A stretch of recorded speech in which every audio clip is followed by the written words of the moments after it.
Hey everybody, welcome back to Lettermen Row. This is Lettermen Live, brought to you by Roosters, which is still open in Columbus and around Ohio right now for your carry-out needs. Otherwise, you need to be at home like the four of us are, scattered around for a very unique Brady Bunch style Lettermen Live, talking about the Ohio State Buckeyes in the midst of this shutdown. We're going to keep doing it, like always, and attack and dominate. Down there, he's in the bottom left corner for me. That's Anthony Schlegel. Let's go. The difference. Ohio State linebacker. He's the attacker and dominator. No mac and cheese bites again, Schleg. Sorry, we can't do it. We're going to get him for you soon enough. Jeremy Birmingham, Spencer Holbrook of Lettermen Row also here. Guys, welcome in. Hope you're all doing okay. And Schleg, looks like you had a good weekend with the family. I had a great weekend with the family. Just the whole quarantine thing. And, we have an opportunity. I actually did a video for a high school that they were getting some pads. And the beauty of what I do is it's just me. So I could be at my shop, which I am right now, or I could be at the farm. There's nobody there because I'm the only guy. So we took the family down, and it was a great learning experience for my children because I introduced them to shotguns and how to shoot clay pigeons, right? Yeah. And then we were shooting our bows. And there's certain things as the adult and somebody that knows what they're doing in the outdoors to teach these life lessons about being downrange, understanding your surroundings, being aware of other people and what they could potentially do. And one time my 13-year-old dropped his bow right on the ground. It wasn't a long fall, but it was a drop versus, I set it down. I'm like, no, I watched you drop your bow. And then he came back and shot it and completely missed the target. I'm like, that's because there's mud on your sight and it moved it to the left, which is why you're missing to the left, and it's because you dropped it, right? And these lessons of there's only one shotgun shell in the gun at a time because I'm running the entire show because I don't trust you guys. And with obedience to me and what I'm teaching you, then the trust follows, right? So it was great, but they had a blast, and they want to do it again. So guess what we're going to do again? Shoot clay pigeons because there's nothing else to do. So we might as well shoot some stuff and hang out and grill out and cut wood and train our face off and hydrate. Bam. If the Hunger Games kicks off, I know where I'm going. Yeah, come on down. It looked like you were having to throw the clay pigeons for yourself. Well, they couldn't. They couldn't really throw it because it was like a handheld flinger, right? And it's just like a wrist shot in hockey. It's just boom, you just flick it, and it goes, and they really couldn't do it. And when I was throwing those for them, they would get out too fast. So I was literally throwing them up for them to get started. And then so they're like, you can't do this by yourself, Dad. I'm like, whoa, pump the brakes. I was like, film this. First time, bam. Done. I can't believe he did that. I can. Attack and dominate. All gas, no brakes. Berm, what'd you do with your quarantine weekend? I worked. I slept. Did some more work. Hung out with the wife and played some video games and enjoyed some Tiger King on Netflix, which was fantastic. Okay, haven't seen. If you're into strange documentaries about guys and girls around the country who own big cat rescues, that's the documentary for you. Perfect recommendation. Save that for our other podcast. It's a wild time. That's all I'm saying. If you haven't watched it, no, it's wild. It's wild. Like the people that are running these things, their lives are like more insane than you could ever imagine. It was just absolutely like a rocket ship of insanity. From what these people are doing in their lives. And Spencer, I know you picked up some roosters the other day for your weekend. How's everything going with that cat quarantine situation? It's going pretty well. I'm getting accustomed to having another member of the family in the apartment, but I think everything's going pretty smoothly. Have you been scratched yet?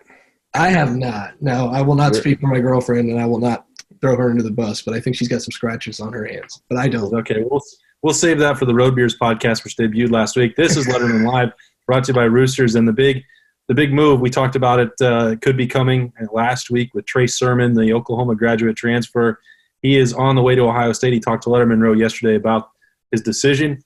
And we've been talking about the running backs over and over and over, Schlegs. But Master Teague goes down, and then Ryan Day jumps right into the transfer portal, gets a guy with 25 career touchdowns for a major program that has a lot in common competitively with Ohio State, getting to the college football playoff. This move, how did it strike you when you found out about it, Schlegs? How significant could this be? I thought it was a great move, one, because you only have a certain amount of guys in the room, right? And some of them are injured, and we don't know what they can do. And now you have a proven commodity in Trey. So, one, being a grad transfer, older guy, right? Very similar to Justin coming in, guys that, Jonas Jackson that transferred in. They got to come over and win the room. The difference is the fact that he doesn't have spring ball to come into or, summer conditioning, because we don't even know when that's going to happen. So whenever he does step on campus, it's going to have to be immediate, flip the switch and go full tilt, because he has to show everybody what he's about, and he has an opportunity here, and he saw that, right? He saw it's like, hey, listen, look at what these guys have done putting NFL talent in. I believe that I am one. I want to add value to this team that is going places, right? Though they lost some key players, they have the number one player back, which is always the quarterback position, and you have Coach Day and that offense, right?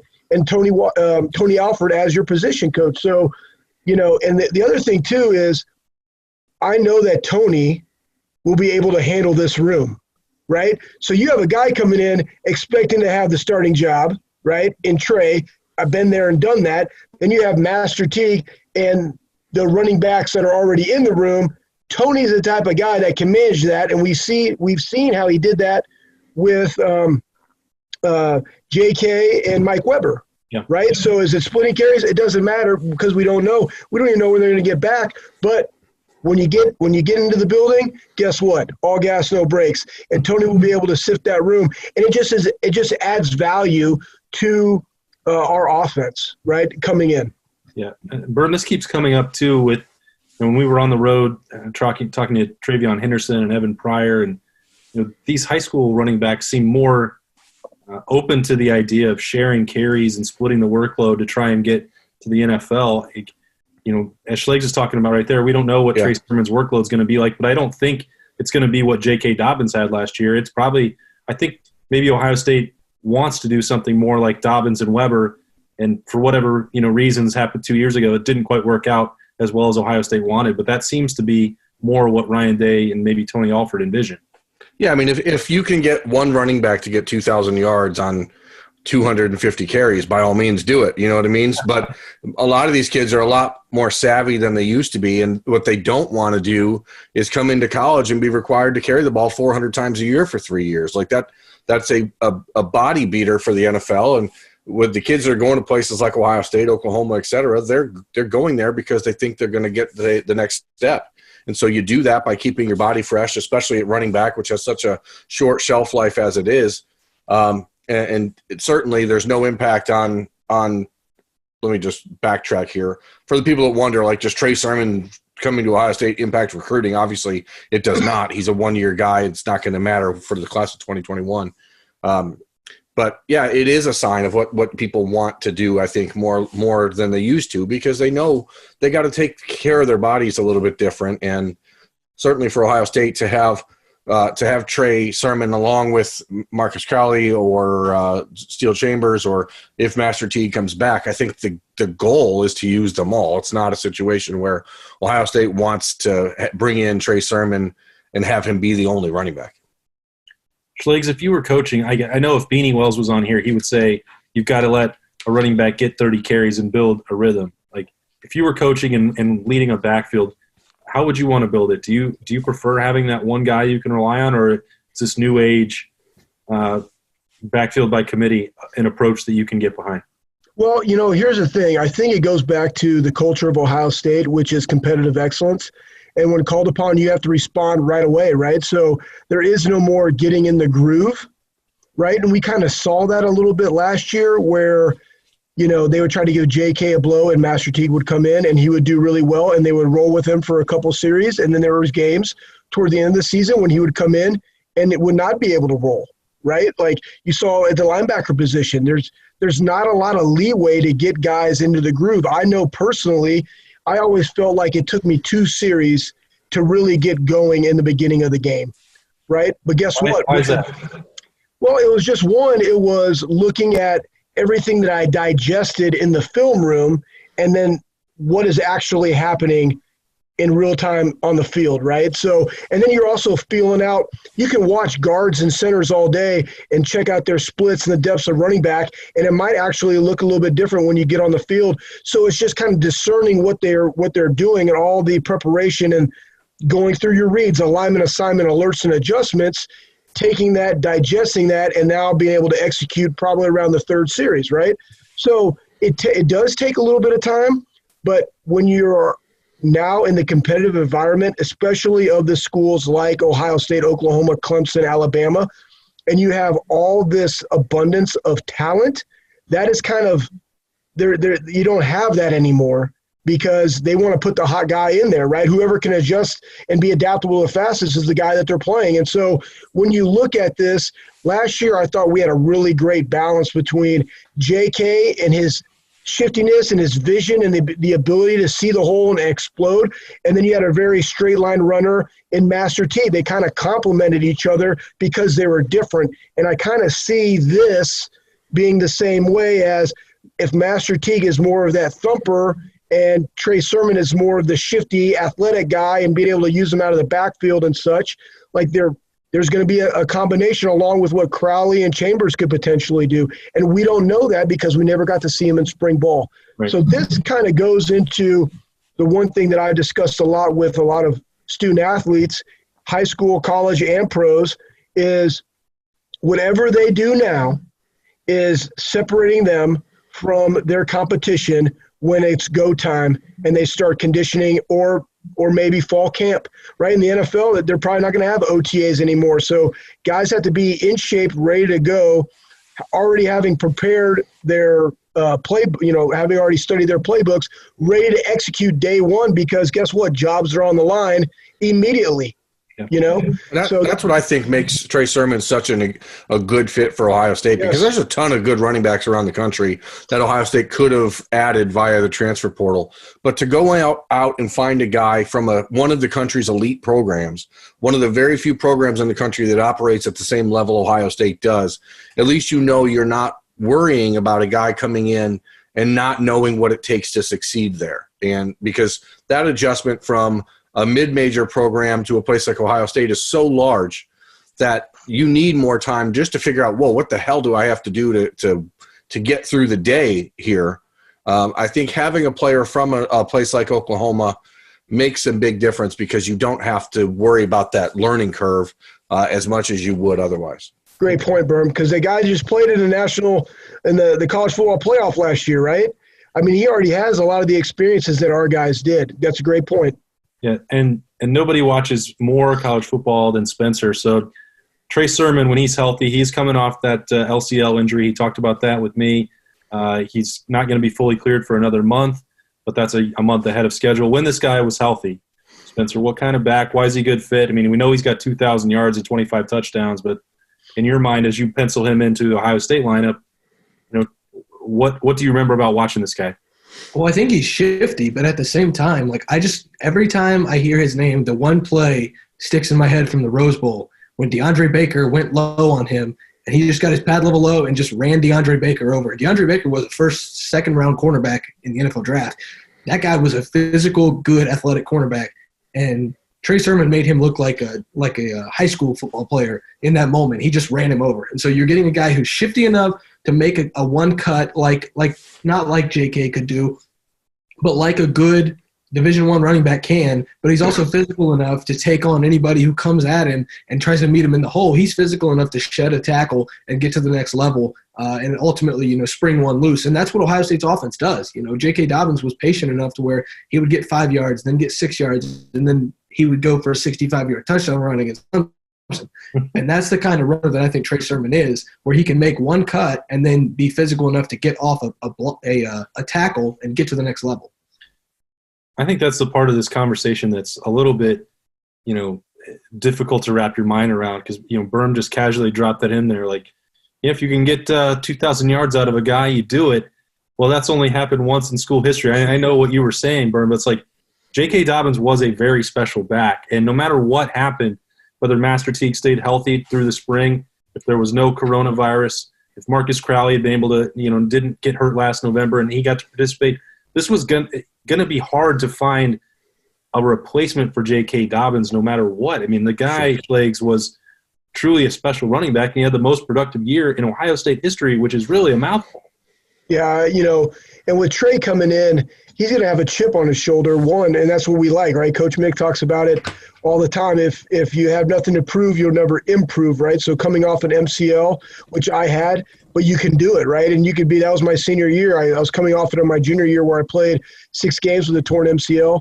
And then your senior year, guess what? When you're healthy, you can come back and play at a high level. So he has that. He has something to prove. He understands his opportunity. Should he want to go to the next level, Ohio State's the best place that you could possibly do that.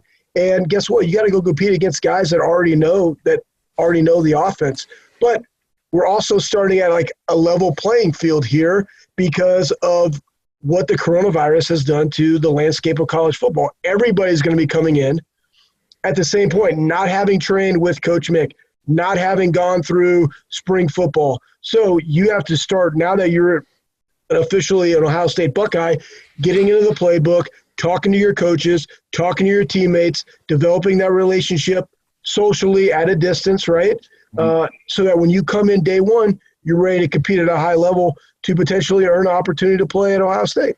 It's kind of crazy how when you're talking about this training and getting ready to go in the summer, and maybe Ohio State and college football, they'll get 2 weeks back before training camp. Maybe they'll get, something in July. We really don't know what's going to happen there, but they can't work out in the Woody. They're not going to have that time with Mick, and in all likelihood, everything is shut down. Since we talked a week ago about what you could do, you're not going to go to Planet Fitness right now. You're in your basement. I know you've got a huge setup there, but a lot of these guys won't. You can't come to my shop either. You know what I mean? It's quarantined. So how if you were talking with Coach Mick and he's trying to formulate this plan and tell them what to do, and they don't have the striking machines that they can work on, or they don't have the full weight room, how are these guys going to get workouts to actually be ready to play football? How can they survive? Yeah, so that's a great question. I mean, the funny thing is, I've actually sold some striking machines to NFL guys because they want to work on hitting stuff, and that's not really something that's conducive to college athletes. But, what they're doing is they're basically sending them kits. And if you think about the landscape of college football, guess what colleges aren't doing right now to their athletes?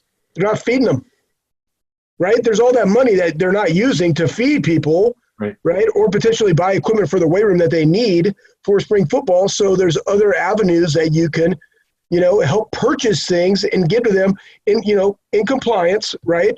Whether it's a TRX, system, right? That they can do body weight things. I mean, people forget, man, calisthenics. Look at, dadgummit, what's his name? Herschel Walker. Remember Herschel Walker? Right? His routine was he did 1,000 push-ups and 1,000 sit-ups. And I was reading a thing today about Ric Flair and how he did 500 body weight squats. There is value in just going out and doing that. Now, it's completely different training system than what we're normally doing in the weight room, which is very anaerobic, power-based stuff, but you can still get it in, right? You've seen this push-up challenge where people are just doing push-ups and tagging people. Great, do push-ups, but push-ups and sit-ups and bands and squats. I took my kids to the farm. We got a slight incline on the front yard. Guess what they were doing? They were running hills, right? Upward sprints. And they were basically running 60 yards, jogging back. And by the time they ran it and got back, I gave them a 45-second break. Once they got to the top, they came back down, and we did that 8 times. Then we had some bands, and we did agility ladders, and we painted some dots on the concrete. Your kids are working on more than the Buckeyes are right now, Schlegel. No, but here's the thing, though. Knowing Coach Mick and knowing that staff, which you have Kenny Parker, who was a former head strength coach, also coached at Ohio State before he went to Rutgers. They already have the daily plan with their student athletes. And then what they do is, hey, FaceTime me or show me a video of what you've done, right? Great, because you can still work on running mechanics. Guys can film each other. And then they have the dialogue with their coaches. So then you get the whole thing they do at Ohio State, the power of the unit. Hey, guys, we're going to do a Facebook Live or, a FaceTime meeting, and here's how we're going to work out. I'm going to do 20 push-ups, you do 20 push-ups. That's my rest. Like there's all these things. The Juarez Valley, it's like a thing where you do 20 push-ups, you walk 8 feet, walk back, you do 1. Then you walk 8 feet, walk back, you do 19. And you do all that all the way down to where you do 11 and 10. That will blow you out upper body-wise. You know what I'm saying? So there's all these different things that you can do to be creative and do it without weight equipment. And so that's what they have to do, but they have to bring in the social interaction of accountability to one another, because at the end of the day, how they handle their response, we talked about E plus R equals O on here, but I talk about it because it's in the Woody, but how they handle this event, how they respond to that with above-the-line thinking is ultimately going to determine the outcome that they want, which is when they come back, day one, they're at least in shape to participate in football, period. Was that a prison workout that we just got a glimpse at? Yeah, it's one of my favorites. There's so many different things. Like I'll deadlift 405, the Juarez Valley 8, where you do 8 then 1, 7 then 2, 6 and 3, 5 and 4, or you could do it with squats. Like it will crush you. It will crush you. I'm thirsty just listening to it. Meanwhile, all I can think about is going to get some Roosters, since it's a Monday and we're not able to do that. Next time we go to Roosters, I'm going to do the Juarez Valley 8 with mac and cheese bites. All right, yeah. I'm going to do 8, and then I'll do 8 1. baskets. And no, just individual ones now. Like you got to have I can't do baskets now. I can do. At the end, I probably would have done 4 baskets. Yeah. But hey, let's go. At least you need only to believe if you wish to achieve. That is correct. This is Lettermen Live. It's brought to you by Roosters. This is an unusual one. We're trying out this Zoom equipment. Hopefully, there's not too many technical difficulties to complain about. We did get a question the other day on Twitter that somebody wanted me to ask you guys and bounce it around, and that was if you looked at spring camp and it's not going to start up again. It's over after 3 workouts for the Buckeyes. The question was, which position unit needed that spring the most? So in other words, who lost the most opportunities with those 12 workouts? Spencer, as you look at it, I know it's kind of a difficult question to tackle or wrap your mind around, but I mean, for me, everyone was watching the secondary, and we can dive into that as we go, but who do you think lost the most there, Spencer? Well, the obvious answer is the secondary, but I'll go with the offensive line because they were so good last year at blocking for J.K. Dobbins to get to that 2,000-yard mark and for Justin Fields to stay relatively healthy for the beating that he took for most of the season. You had to replace 2 guys, one of them on the interior, one of them on the outside, and one of them could potentially be a freshman, and the other one has never played meaningful downs in college football, Harry Miller on the inside. If you have Josh Myers and Wyatt Davis, you know what you're getting with them. You got to get Harry Miller acclimated to playing alongside those guys. And I think the offensive line lost out on a lot of reps. I think that's a group that needs to be as cohesive as possible. I think they're one of the ones who benefit the most from having these 15 practices in the spring because you get a sense of who can do it without the pads on and who can translate that. And if you don't have that, I just think that offensive line loses out a lot. I think that might make Schlegel a little happy to hear that rather than hearing about the secondary. Put those striking machines to good use. Yeah, no doubt. Well, with the looking at this, I was thinking, one, obviously they had the lack of depth at the running back position, so that definitely wasn't one. But you wanted to see some of the young guys that were able to participate, what they could do, because it would set them up for success, right? Because they had an opportunity, right? Guys are out. Then you look at, an easy answer would be all those young wide receivers coming in, but you have Olave and you have, some other guys that have already been there and kind of done that and getting on the same page with Justin Fields. And then you talked about the offensive line, but still you have a coach that's been there, right, and Coach Stud, and you have some veteran guys that have already been established and understand the playbook and I think are ready to go because they got meaningful reps last year. So to me, it still goes back to the secondary, one, because you have a brand new coach. Guys learning the dynamic of how Coach Combs operates, right? And the lack of depth of really knowing who your guys are going to be, they needed that versus our wide receivers, right? So good on good, it was kind of that wide receiver DB group as to learning who you can count on. So I would say one would be DBs, And then 1A would be wide receivers for Brian Hartline to really understand who he has to work with and how he's going to handle that rotation. But number one, for Kerry Combs to say, hey, who are my 4 or 5 or 6 best guys? I don't know. So that's the one group to me that really hurts from the lack of spring football. Austin, I think. Oh. Yeah, I mean, that's pretty good. I mean, that's obviously true. You can see the need in the secondary. I'm going to go a little different direction. And depth-wise, the defensive line is still as good as any position group in the country. But when you lose Ja'Shawn Cornell and Devon Hamilton and Robert Landers and Chase Young, you lose a ton of veteran leadership on a group that is going to be forced to basically start fresh with new guys stepping up and being leaders.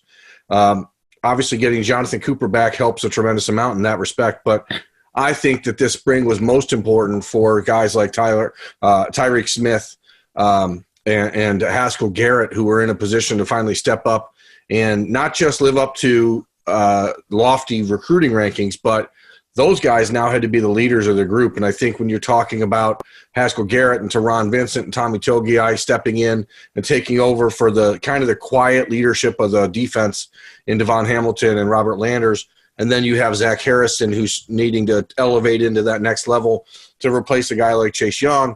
To me, it's the defensive line because there's just a ton of talent, but it's very unproven, and it's a leadership vacuum on a defense that obviously is replacing a ton of guys, and as Schlegel alluded to, has a new defensive coordinator. And I think it would have been a really important spring for somebody in that group to step up and become like the next leader of the defense, since it's a defense that lost Jordan Fuller and Jeff Okudah and Chase Young and all these other guys, Malik Harrison, blah, blah, blah. But both great points, and I think it's because, like Spencer talked about the O-line and Berm, you talked about the D-line, and it's the ability to go against each other that makes them better, right? Because we talked to who were you talking about? I don't know, I forget now. Mac and cheese bites. Yeah, mac and cheese bites. I'm gonna do like 5 baskets, but it was just the ability for guys to go against one another, good on good. So you can see, man, this guy really performs at a high level. This guy doesn't. This guy has some things he needs to improve upon. It was Brandon Bowen telling us that. That's what he was talking about. He went against Chase Young every single time, the very best player in college football, right, which made him better. And he got to see what he needed to work on. All of the position groups, the one thing that we've lost is what do I need to work on, right? Because it's not there. And the only way that you can see that is by playing football.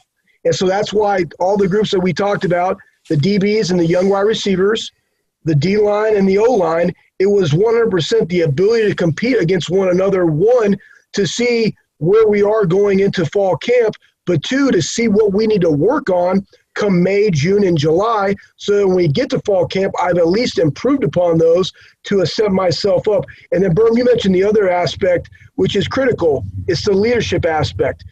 The cool thing is they all have an opportunity of being a leader right now, one, by being a lead in the classroom. You got to handle your business right now. I just did a virtual class today in the leadership class that I teach with Charles Buchanan that Coach Meyer used to do. Where there's 144 participants. So you got to go be a lead in the classroom right now. Guys got to get on the phone and talk to each other. Make sure you're going to class, virtually and Zoom, right? So you got to take care of that business. Two, you got to be a leader and say, hey, here's what I'm doing today to work on my pass rush, or here are the drills that Coach Johnson gave out to all of us. Who did that today? Oh, here's my video of what I did. Critique me, critique each other. That's how this leadership has to be built during this quarantine time. Yeah, I think it's just so fascinating because what you're talking about is 85 guys that have been used to being told what to do every minute of the day for the last umpteen days, right? The last 3 years of their life, or if they're in college, Jonathan Cooper for 4 years. And now they have this opportunity to be kind of by themselves and put in a position where they have to do it on their own. And Schlegel mentioned the above the line thinking, which is like a leadership technique above and below the line. And it's fascinating just to see how that changes because you don't have the coaches calling and checking on you to see, hey, did this person make it to class today? Hey, did this happen? And now it's on these guys to do it themselves. And for 14 early enrolled freshmen who had just gotten themselves into the pattern and the routine of being a college student to now go back home and be sitting there waiting. I think it's very interesting to see how that translates to their emotional and mental maturity when they get back on campus, because these guys are in a position where they have to be men handling their business in a world that doesn't always make you be a man when you have a support staff that takes care of every single thing for you all the time. That's a great point. And, to me, this is so what's the word I want to look for?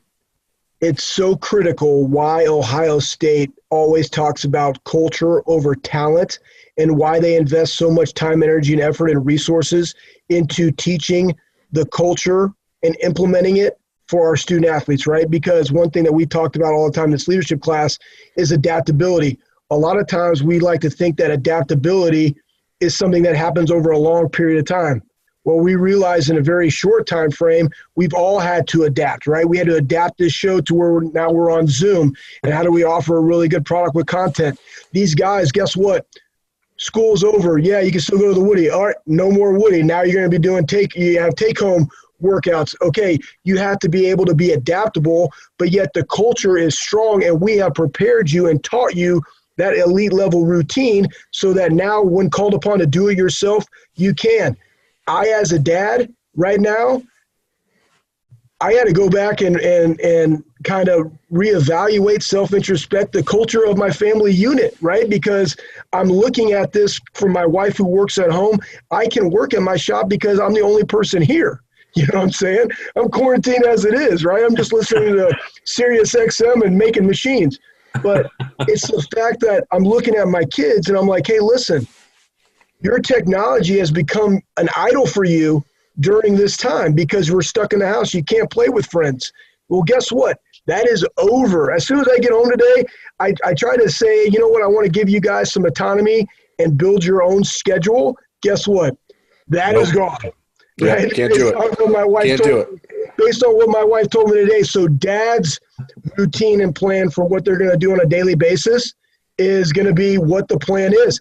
And then I, as the parent, and my wife say, you know what, when they go to school and they're learning, they're working at it, guess what? I'm not going to be working. I'm going to be investing in them, in their school and what they're doing. And then when they have some freedom, hey, guess what? You're not going on electronic at noon. You want to be doing that during school. So you're going to go hit baseballs and you're going to do some push-ups and you're going to make sure you eat lunch and hydrate your face off. And guess what? Then we're going to go back. And if you already did your homework in the first 2 hours, you're going to read a freaking book. Yeah, dude. I mean, believe me, we're in very similar conversations. And a last point I want to make on it is, every great business in the world has their core values, and every single great business in the world has integrity as one of those core values, right? Which is, what are you doing when the chips are down? What are you doing when no one is watching? What are you doing to be better for your team and for yourself? And so when it comes to these guys who are at home, for the first time, having all this free time, integrity means doing what things you have to do so that when things get back to normal, they're going to be not missing a beat. So I think it's just it's very telling when it comes to the program where Ohio State has built it, and we'll see now in the next few months if that's just all fluff or if it's real. Oh man, you know what a great proving ground for what you do as a staff, as a head football coach, the identity of your program will be come fall when we're back to playing football. Let's pray that happens, right? Because we need it, right? But to say our guys as teammates were selfless, they were humble, they were disciplined, they were driven, right? And guess what? The product that's on the field of what Ohio State football is didn't miss a beat, though we had all these other circumstances that we couldn't control, but we controlled the controllable, which was us and what we did. I can't wait to watch that. And I truly believe with the staff and the players that they've assembled, I think they're setting themselves up to have a very successful season. Yeah, let's not put that idea out there in the world, Schlegs, that college football might not be back. I'm not saying that. Hey, if everybody just does what everybody tells us to do and just stop touching people, you know, and congregating, I think we're going to be okay. do it to save football more than anything else. We got to have that back for every walk of life, but especially at Lettermen Row, so we can keep doing Lettermen Live. Brought to you by Roosters. We're going to call it a Zoom here. That's been Spencer Holbrook, Jeremy Birmingham, and Anthony Schlegel. I am Austin Ward. We got a lot more content. We're not going to slow down. All gas, no brakes here, and we're going to do the best we can. I'm going to try and figure out why my shirt keeps getting fuzzy on this feed and get this these technical difficulties working out as we get going here. We appreciate you joining us here. We will see you right back here next week. Thanks for watching. Subscribe below to get the latest videos from Lettermen Row. We got Lettermen Live, we've got the practice report, we got rapid reaction. Hey, and we got Buckeye IQ with Zach Bourne. For sure. We got recruiting breakdowns with Berm. We got whatever you need. Ohio State football and Ohio State athletics, we've got you covered here at Lettermen Row.